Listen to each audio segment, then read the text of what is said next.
Welcome to Aspire to Lead, where we empower educators and school leaders to grow, inspire, and thrive. I'm your host, Joshua Stamper, author, speaker, and leadership coach, bringing you conversations that spark transformation, challenge the status quo in education, and equip you to make a lasting impact on your campus or in your district. For more information and resources, visit joshstamper.com as we're looking to ascend to new leadership heights together. All right, aspiring leaders, we're back. Happy summer. I have a fantastic person and educator who is with me, Becca Silver, who I've had a wonderful opportunity not only to read her very special book, but had a chance to connect with her online. And it has been so good to meet you, learn all of the wonderful things that you're doing, but then also to have you on Aspire to Lead. So thank you so much for being here.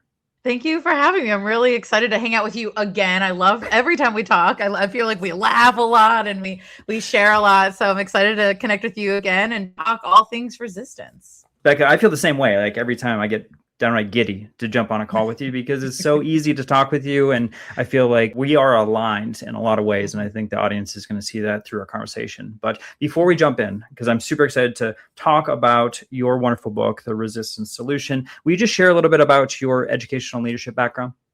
Yeah, for sure. So I was a teacher for 10 years, and then I became an instructional coach.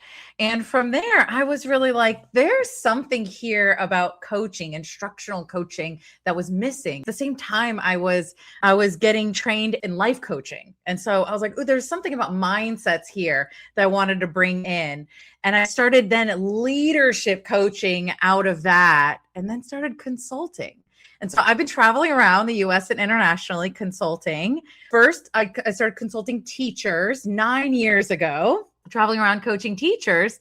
And I started to notice I was exceptionally good at helping teachers experiencing resistance to break through that resistance, right? So then they started bringing me in and they were like, we need you to work with that teacher, that teacher, that teacher. And so I was really good at it. But one thing I struggled with was helping to train the coach and leader in that school, right? So I'm a consultant coming in.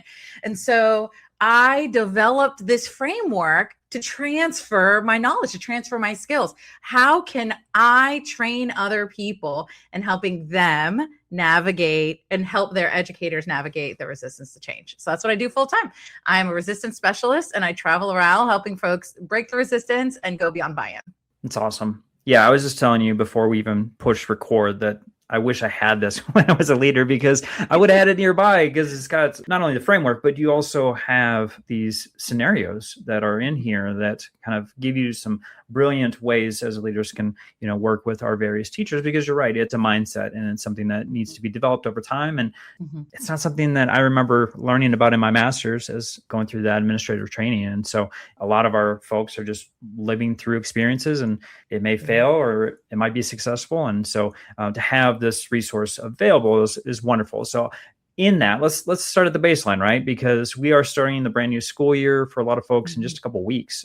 I know a lot of leaders are already on campus, and then we've got teachers coming in maybe a week or two from now.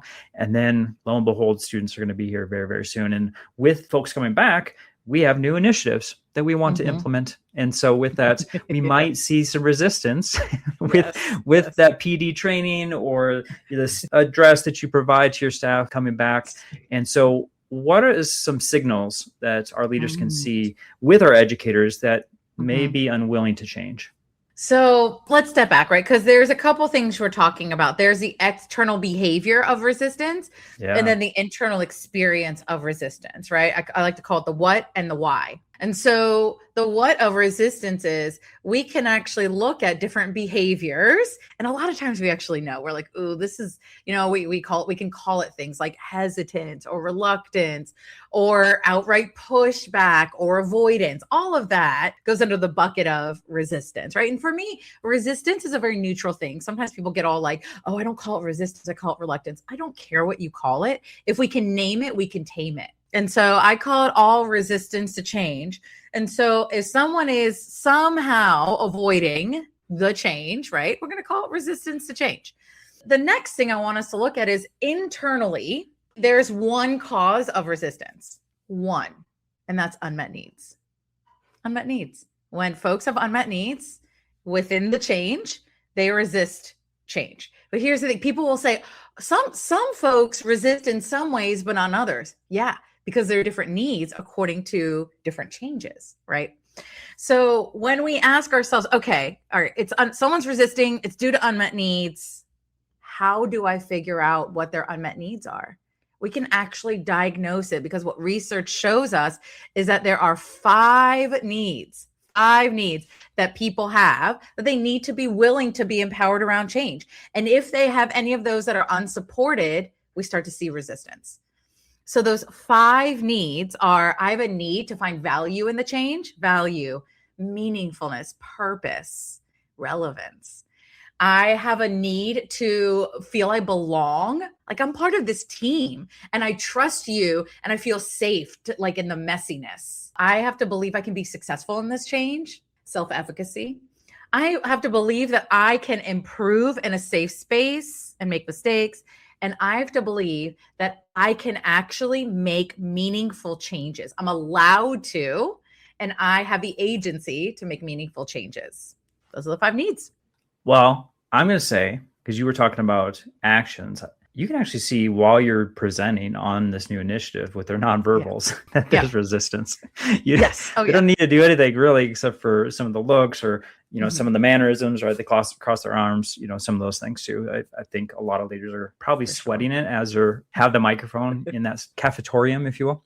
And then also I wanted to just mention that, behavior that we see is a form of communication. It's a language. Yep. So we need to see what that unmet need is when working with teachers and leaders, because you've been doing this work for a long time, Becca. What are some of the common unmet needs that teachers are causing their resistance? Yeah. So I'd say one of the main ones is folks don't find the change relevant to what they're doing. They don't find it useful, meaningful, purposeful. Yep. So you hear things like, I don't see the point. This will just change in 2 years anyway. Or what does this have to do with my kids? Right. Or they don't say anything, don't make the change because it's not actually solving a problem that they have. There's no sense of like usefulness, right? I'm struggling with behavior management and you're telling me to do PBL. In their mind, they can't see the connection. One of the biggest gaps, and these five needs are five mindsets, right? So this is what I would call a value mindset. They have an unsupported value mindset, which is, I believe this has value for me. And one of the biggest gaps leaders have, one of the reasons why us as leaders, we actually have the hardest time supporting this mindset is because we see the value in the change. And we have a hard time seeing why they can't see the value. And we get stuck in something I called the shoulds. Well, they should know how to do it. They should care more. They should just come and do their job. And like we should on people. Very much so. As a leader, you have that global view. Let's say you have 100 teachers. You understand that maybe the initiative that you're trying to implement will meet the needs of 90 of the 100. And then you've got the 10 that you're talking about that are like, well, this is not my problem. Like, I'm not doing it. It doesn't affect me or my kids.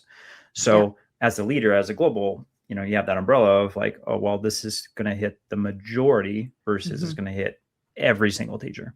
Yeah. So it's just that lens or that viewpoint. Yeah, that's exactly it. Right. And there's going to be, when we, as leaders, when we go in front of our folks and we're like, look, there's a change happening. There's some folks that are like, yeah, I'm going to do it. Right. Often there's a group of teachers that are willing to implement the change. And they either see the value automatically or they're just being compliant. They're a little like, you sign my paycheck every month, I'm going to do what you say. Right. And that's okay. I have something in my book called The Levels of Engagement, and it brings people through. People can be the most disengaged is sabotage. I'm going to take the change down. We have defiance. I'm going to do what I want in my own classroom. And then we have compliance, which is just tell me what to do, right? We have folks that are compliant. Then we have buy-in, which is I've gotten you to do what I want you to do. And so the thing is that we have people in all of these different levels of engagement that when we share there's a change happening, they can be in these different levels. But the thing I want to say about my framework around resistance is I'm not aiming for buy-in. We always talk about we need to build buy-in. I'm not aiming for buy-in. I'm aiming for ownership. And the distinction between ownership and buy-in is agency. For me to have ownership over change, I need to feel I have some sense of voice, choice, and meaningful impact in that change. Let's go further with that then. So for our leaders right now, if they are responding to resistance, but they want to make sure that they're building trust with that person versus only compliance. Like, yes, they need to do it. So compliance is kind of the end of the road there. But there has to be a healthy relationship also that's established versus I told you to do it, so go in your classroom and do it. Yeah, really great. I like to think about working with teachers in tiers, just like we do with students, like tier 1, tier 2, tier 3. What does the whole staff need, right? And generally what we do at the beginning of the year is we say, okay, here is the change. Here's what the change is, right? Everyone needs to know what the change is that they're going to be implementing, right? That's commonly what we do. Some folks go and implement the change and some don't. And the next thing we want to do that is really important to building trust is ask ourselves, why aren't they implementing the change? We want to ask a question instead of make a statement. That's where things can go one way or another. We start making statements about people, oh, they're just resistant, right? Or they, we sit in our shoulds. They should just come and do their job. It impacts our choices as a leader, right? If I'm just going to sit, well, they should just care more. There's nothing I can do about it. If I start asking questions, how could I support them? And I like to say, we shift from our shoulds to our coulds. How could I support them? Here's the deal. I give you a framework in the book to start to diagnose where could they need support. And so I start listening. Is it value mindset? They don't value it. Is it belonging, success, growth, or ownership mindset that's unsupported? And then give them what they need.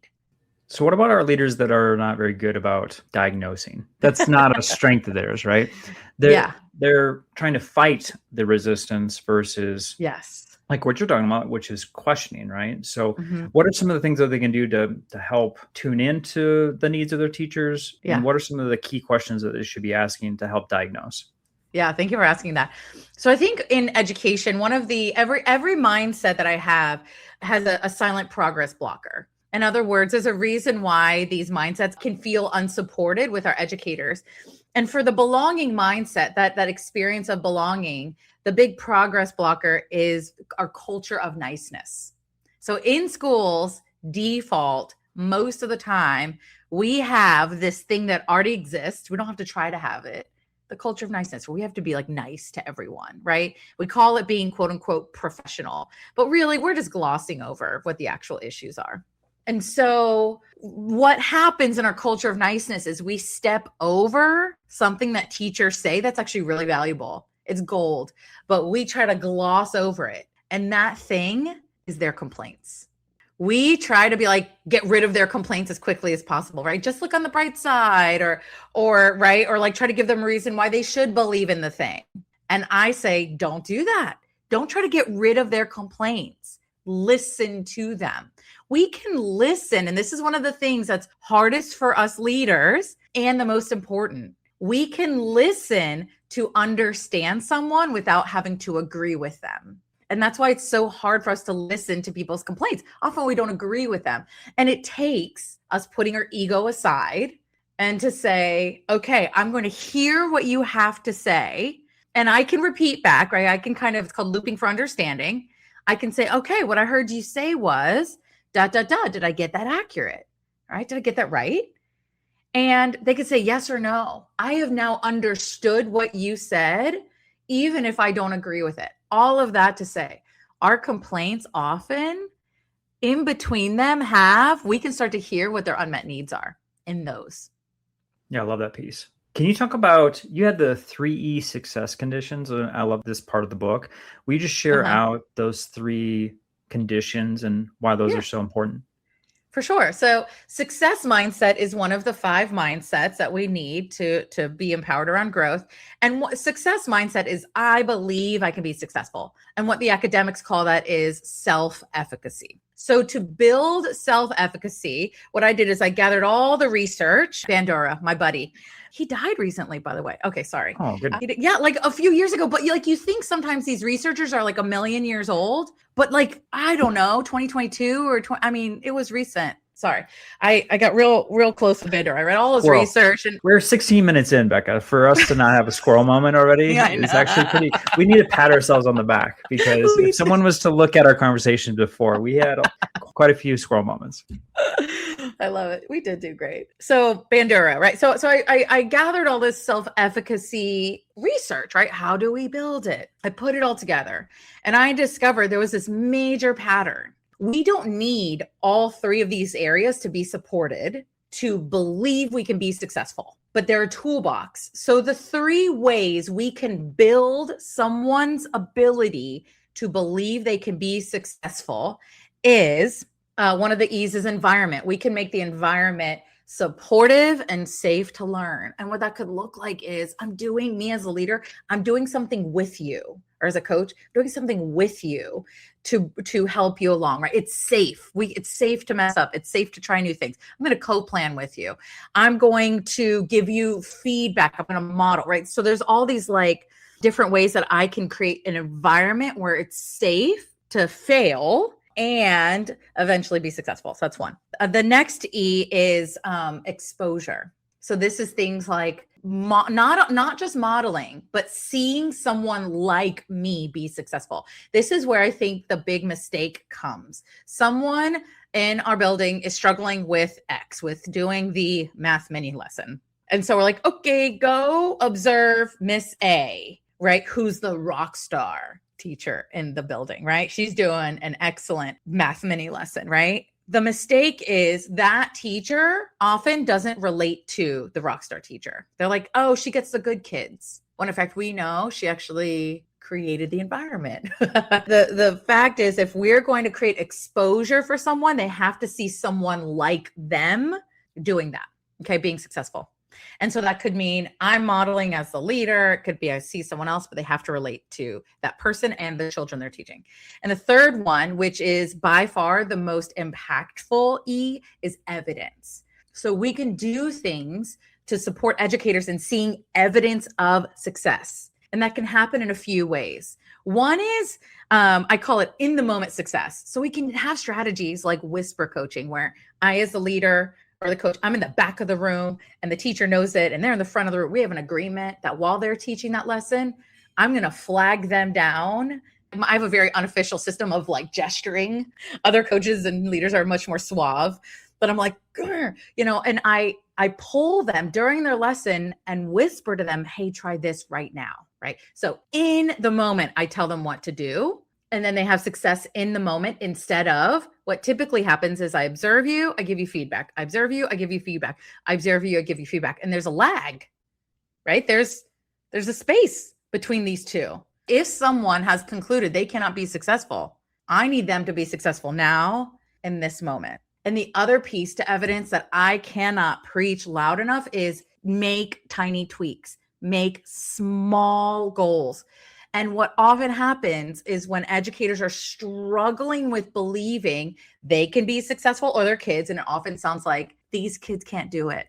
Often in these classrooms, you have low rigor, or you have some kind of chaos, or you have some, I call major overhauls that need to happen, right? There's a lot that needs to happen.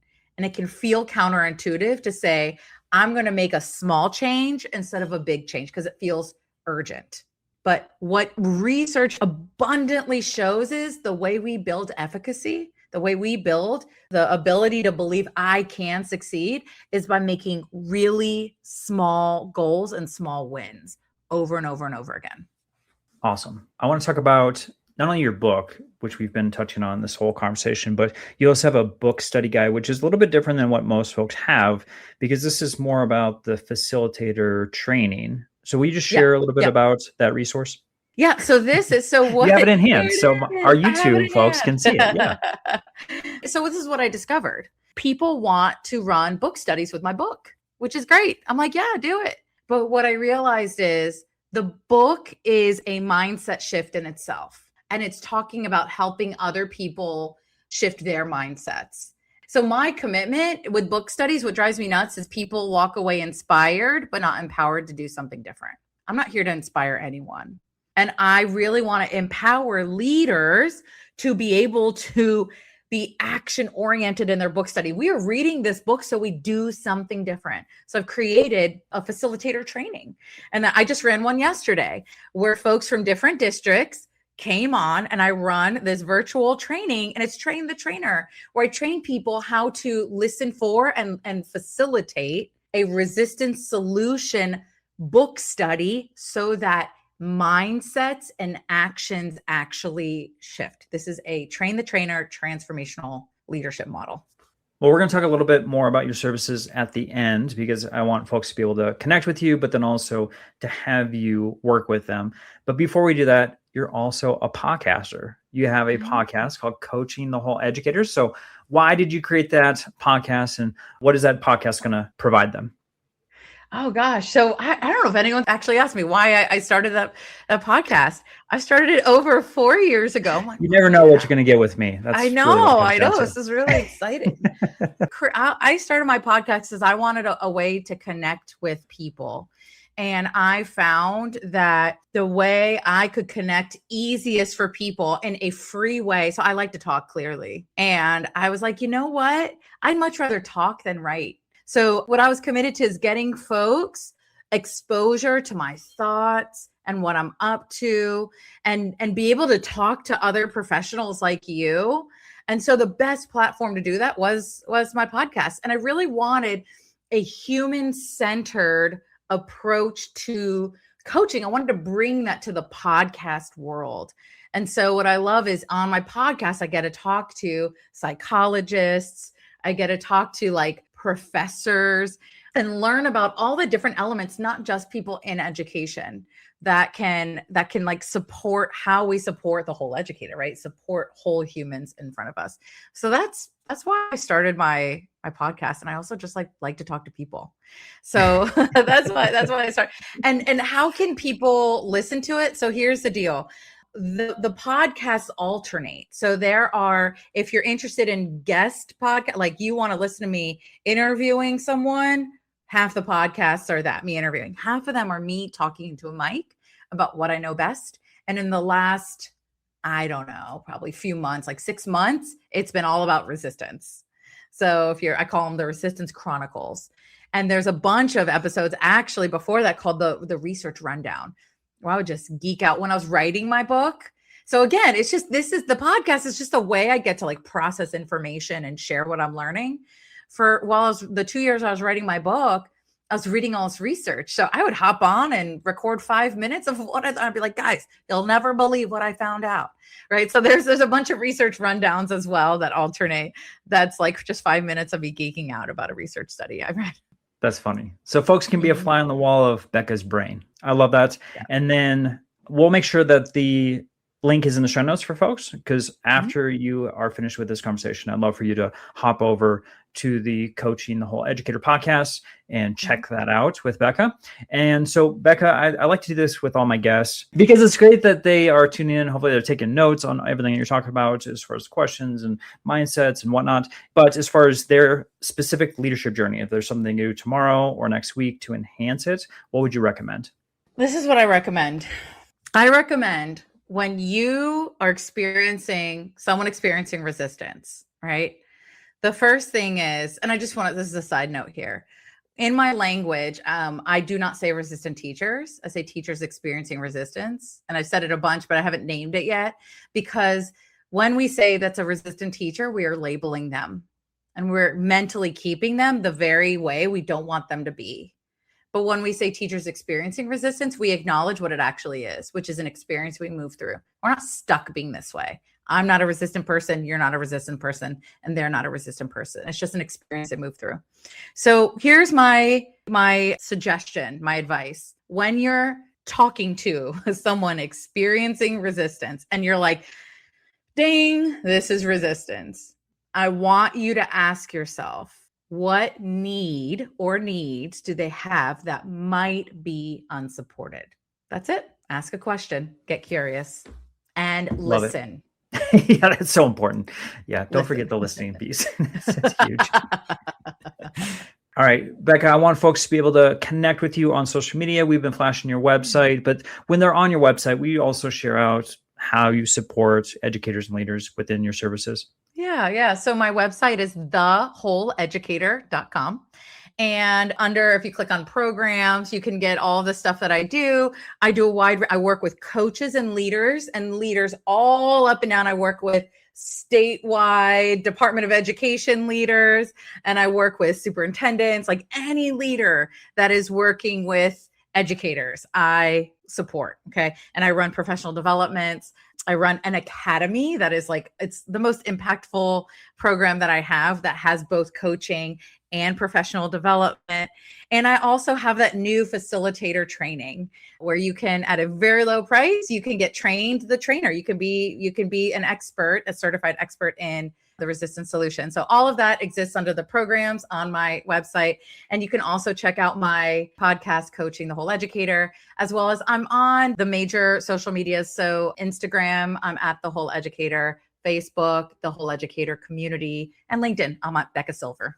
Awesome. So as usual, we'll have all those links on the show notes and at joshneighbor.com, because you need to definitely connect with Becca, follow her on social media, check out her podcast, grab her book. There's so many things, right, that they can do to learn about this important topic. And I think one that's really relevant for where we are within the school year as things are kicking off. So the resistance solution, I definitely endorse this book. You need to go out and grab it as soon as possible. I think it'll be a resource that is going to be something that is not just sitting on the bookshelf collecting dust, but something that's going to be nearby that you can pull and grab, because I think it's going to be very helpful for all of our leaders, regardless of your title. So with that, Becca, thank you so much for just all the work that you're doing to help our leaders through a really difficult situation, because it's hard. It's hard work. It's hard to lead people. It's messy in a relationship business. And so for you to be able to have this resource and these solutions for folks is just wonderful. So in addition, thank you so much for joining me today and being on Aspire to Lead. Thank you so much. This was fun. This podcast is a proud member of the Teach Better Podcast Network. Better today, better tomorrow, and the podcast to get you there. Explore more podcasts at www.teachbetterpodcastnetwork.com. We'll see you on the next episode.